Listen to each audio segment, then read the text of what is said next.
ACL tier हो गया है और अगर मेरा वेट ज़्यादा है तो ACL की सर्जरी नॉर्मल सर्जरी करें तो फेल जाती है बेटा 100। दूसरा, हो सकता है नॉर्मल सर्जरी इंसान कर ही नहीं पाए, ये भी एक रीज़न है कि आपके वेट के साथ सर्जरी करने वाले सर्जन ही इंडिया में 2-4 मिलेंगे। आप मैक्सिमम लोग बोलेंगे कि पॉसिबल नहीं है, वेट कम करो, ये करो, वो करो। क्यों? सर्जरी करना मुश्किल होगा और सर्जरी कर भी दी तो रिज़ल्ट और भी मुश्किल होगा। क्यों ऐसा है? क्योंकि जो नॉर्मली जो सर्जरी होती है इंडिया के अंदर वो होती है हैमस्ट्रिंग टेंडन से बायोस्क्रू सर्जरी। सो अगर मैं नॉर्मल सर्जरी कर रहा हूँ हैमस्ट्रिंग टेंडन से बायोस्क्रू सर्जरी, तो आपके अंदर वो कामयाब क्यों नहीं है कि हैमस्ट्रिंग बायोस्क्रू सर्जरी अगर हमारा वेट 100 किलो से ज़्यादा है तो बिल्कुल कामयाब नहीं है। क्यों कामयाब नहीं है? क्योंकि सर्जरी होती है इस तरह से कि हम आपके 2 हैमस्ट्रिंग के टेंडन निकालते हैं, ये एक निकाला, ये दूसरा टेंडन निकाला। अब ये दोनों ही बेटा जो हैमस्ट्रिंग के टेंडन है वो कमज़ोर है, पतले पतले, इतने मजबूत नहीं है। मजबूत नहीं तो मजबूत करने के लिए डबल किया, 4 फोल्ड किया, फिर आपस में बांध लिया, ऊपर बटन आ गया। अब इसके बाद हमने सर्जरी चालू करी। सर्जरी चालू करने के लिए कोई प्रॉब्लम नहीं है, पुराना ACL निकाल दिया। इसके बाद मेरे को फीमर में खड्डा करना है ऊपर। अब ये जो खड्डा हो रहा है ना, ये खड्डा आपके अंदर पॉसिबल नहीं है करना। अगर मैं फीमर के अंदर ड्रिल खड्डा करूँगा नॉर्मल रिमर से, सपोज़ ये मेरा नॉर्मल रिमर है, ये मेरा नॉर्मल रिमर है और मुझे फीमर में खड्डा करना है, तो मैं ऐसे जाऊँगा, ऐसे ही खड्डा करूँगा ना, एनिमेशन में ऐसे ही हो रहा है ना खड्डा ऐसे। अब ये रिमर है ना, यहाँ निकलेगा हड्डी पे, मतलब रिमर पार नहीं होगा, पर रिमर डालने के बाद हमें धागा निकालना पड़ता है क्योंकि धागे से तो हम लिगामेंट खींचेंगे। सो जो वायर जाया है, यहाँ पर एक वायर गया है, वो पहले यहाँ हड्डी से निकला, हड्डी के बाद उसको चमड़ी से ही बाहर निकालना ना ताकि मैं धागा खींच पाऊँ। अब आपकी चमड़ी बेटा यहाँ नहीं है, आपकी चमड़ी यहाँ है, बीच में फैट है, पाँव मोटा है।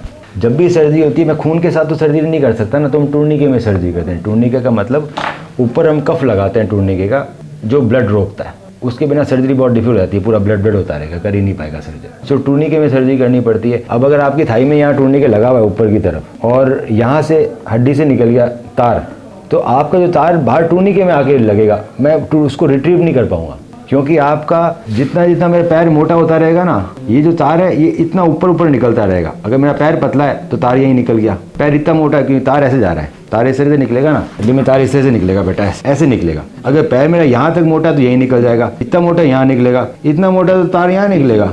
यहाँ तो टूर्निके लगा हुआ है, वो टूर्निके में पंचर करूँगा तो सर्जरी नहीं हो सकती, तो तार मुझे हाथ में चाहिए। सो ये चीज़ पॉसिबल नहीं हो, तो आप में सर्जरी कर ही नहीं सकते सर्जन। दूसरा, इसमें आगे बढ़ते हैं, फिर ऊपर एक बड़ा छेद किया, एक बड़ा छेद नीचे किया और हमने अपना लिगामेंट डाल दिया।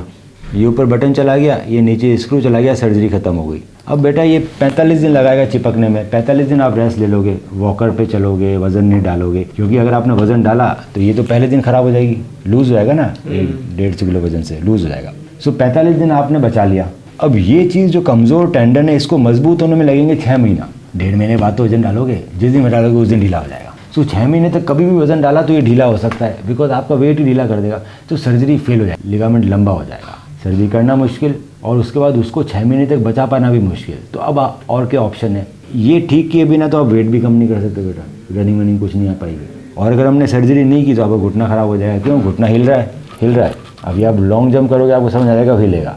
हिलने से धीरे धीरे मैंने इसको कार्टिलेज उड़ जाएंगे ना, उड़ जाएंगे तो सर्जरी तो करानी पड़ेगी, मालूम पड़ा घुटना और ख़राब हो गया मेरा, तो सर्जरी ज़रूरी है। तो अब क्या ऑप्शन है? सो इसमें ऑप्शन आता है ऑल इनसाइड का, कि अगर आपका वेट ज़्यादा है तो हम ऑल इनसाइड सर्जरी कर सकते हैं। ऑल इनसाइड सर्जरी कैसे करते हैं? जिसके अंदर फीमर का टर्न है ना अलग तरीके से बनाया जाता है, वो बनाया जाता है ऐसे। इसके अंदर फ्लिप कटर यूज़ करेंगे। फ्लिप कटर क्या है? अंदर आएंगे और खुलेंगे और पीछे बंद। अब इसमें क्या फ़र्क हो गया? मैंने फीमर की टनल बाहर से अंदर बनाई है, अंदर से बाहर नहीं बनाई। तो मैं क्या करूँगा? फीमर की टनल ऐसे बनाऊंगा, ऐसे ना बना के, ऐसे नहीं बनेगी, ऐसे बनेगी ना, तो ऐसे में जा सकता हूँ। मैं अंदर जाऊँगा, मैं फ्लिप कटर खोलूँगा और मैं बैक करूँगा पीछे, फ्लिप कटर बंद करूँगा, वापस बाहर आ जाऊँगा। मैं ऊपर भी फ्लिप कटर, नीचे भी फ्लिप कटर।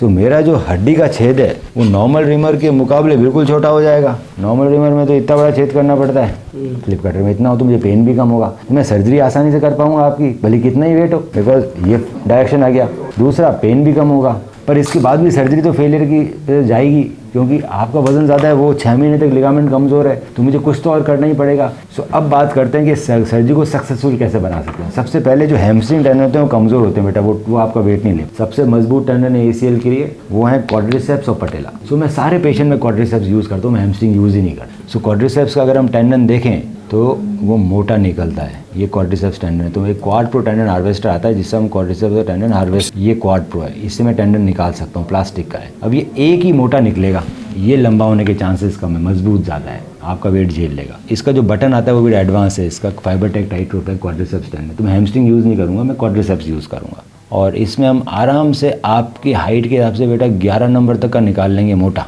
हैमस्ट्रिंग 7-8 mm का ही निकलेगा, ये मेरे को 11 mm का बड़ा अच्छा मिल जाएगा। तो थिक मिलेगा, ज़्यादा स्ट्रॉन्ग ग्राफ्ट मिलेगा। और छोटे चीरे से निकालूंगा, जो मैं टेंडन निकालूंगा वो वापस उग जाएगा। हैमस्ट्रिंग निकालूंगा, हैमस्ट्रिंग ये निकालूंगा तो ये उग जाएगा, तो जो निकालेंगे वो वापस उग जाएगा। सो मैं हैमस्ट्रिंग निकालूंगा वो भी वीक नहीं पड़ती, क्वाड्रिसेप्स निकालता हूँ वो जो भी टेंडन निकालते हैं कुछ वीक नहीं पड़ते, एक्सरसाइज से मजबूत करते। जैसे मैं चमड़ी काटी यहाँ से और सिल दी तो चमड़ी फिल नहीं आती है, ये भैया बीच में स्लिप निकाल दिया, इन दोनों को जोड़ दिया, फिल हो गया। कोई भी चीज़ निकालते हैं वापस उग जाती है, तभी तो निकालते हैं, ना निकाल लेंगे। तो सबसे पहले हम चीज़ करेंगे कि हमने क्वाड्रिसेप्स टेंडन निकालिए जो कि ज़्यादा मजबूत है, टूटेगा नहीं। इसके बाद मैंने क्वाड्रिसेप्स ऊपर ही फ्लिप कटर, नीचे भी फ्लिप कटर, ये मैंने डाला है। अब ये बटन एडजस्टेबल है, बटन लगने के बाद 2 दाएं खींचते हैं, अपना आप टाइट हो। ये एडजस्टेबल बटन है। आजकल जो भी सर्जरी कराओगे ये दोनों बटन एडजस्टेबल होने चाहिए। पुराने ज़माने में फिक्स लूप बटन आते थे, इसको बोलते हैं एंडो बटन। ये एंडो बटन सस्ते होते हैं, ये एडजस्टेबल नहीं है, मतलब बटन और ग्राफ के बीच में डिस्टेंस बदल नहीं सकते। इसमें यहाँ पर लॉक लगा हुआ है, 2 दाएं खींचते हैं, अपना आप टाइट होता है। ये सस्ते आते हैं एंडो बटन, एडजस्टेबल महंगे आते हैं। तो मैं ऊपर और नीचे दोनों जगह एडजस्टेबल यूज़ करूँगा। इस एडजस्टेबल बटन का नाम होगा टाइट रोप फाइबर टेक, जो क्वाड्रिसेप्स का है। एडजस्टेबल बटन हैमस्ट्रिंग के भी आते हैं, इसका नाम होता है टाइट रोप 2। हम लोग फाइबर टेक यूज़ करेंगे। इसके बाद नीचे ही बटन लग गया। अब छेद इतना छोटा कि स्क्रू जा ही नहीं सकता है, पेन कम होगा, छेद छोटा है तो बटन लग गया। अब तीसरी प्रॉब्लम थी बेटा कि 6 महीने तक टेंडन कमज़ोर है, आपने उसको सपोर्ट सिर्फ 1.5 महीने के लिए दिया, 1.5 महीने के बाद आपने सपोर्ट हटा दिया बाहर का ब्रेस, और आप वजन देके चलोगे तो आपका लिगामेंट ढीला होगा क्योंकि वजन ज़्यादा है। अगर मैं अंदर ही सपोर्ट बना दूँ इंटरनल ब्रेस तो वो लंबे समय तक ही रहेगा। सो हमने इंटरनल ब्रेस लगा दिया ब्लू रंग का, उसको हमने एंकर से फिक्स किया। इंटरनल ब्रेस को हमेशा एंकर से, सॉलिड एंकर से फिक्स करना है। इंटरनल ब्रेस को गांठ नहीं लगानी, बड़ा इंपॉर्टेंट पॉइंट है। गांठ लगाने से ढीला पड़ जाता है, बटन ऊपर माइग्रेट कर जाता है। सो यहाँ पे गांठ नहीं बजाए, जो जैसे करना है वैसे ही करेंगे, एंकर से फिक्स करेंगे। मूवमेंट पहले दिन से आ जाएगा, तो मूवमेंट करने के बाद हमारे लिगामेंट ढीले हो जाते हैं। जब भी पैर मोड़ोगे फिक्सेशन के बाद लिगामेंट ढीले हो जाएंगे। बटन का बेनिफिट ये है कि मैंने ढीले कर दिए, स्क्रू में आप मोड़ नहीं सकते पैर, स्क्रू लगने के बाद बटन में आप मोड़ सकते हो। बटन लगाया, मैंने पैर मोड़ा, मेरा लिगामेंट ढीला हो गया, मैंने ऊपर भी टाइट कर लिया क्योंकि एडजस्टेबल लूप है, मैंने नीचे भी। तो मेरे को एडजस्टेबल लूप चाहिए दोबारा टाइट करने के लिए, ताकि मेरा लिगामेंट ढीला ना रह जाए। और बेटा अगर इंटरनल ब्रेस लगा होगा तो फ्यूचर में भी ढीला नहीं होगा। 6 महीने तक कमज़ोर है और इसे प्रोटेक्शन मिल गया तो आपका वजन इसको ख़राब नहीं करेगा।